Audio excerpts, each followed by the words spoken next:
the forecast for the weather.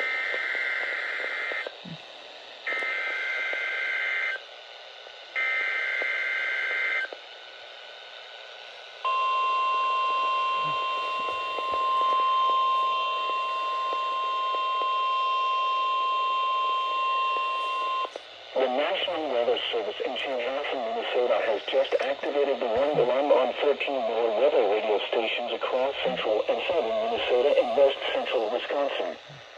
During dangerous weather situations, these specially built radios are automatically activated to warn for the hazard.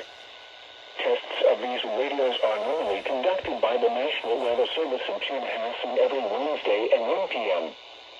If severe weather threatens the area with a normal test time, the test will be postponed until the next good weather day.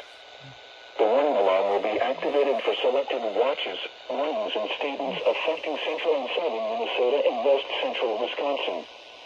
This concludes the test of the warning system. We now return to normal programming.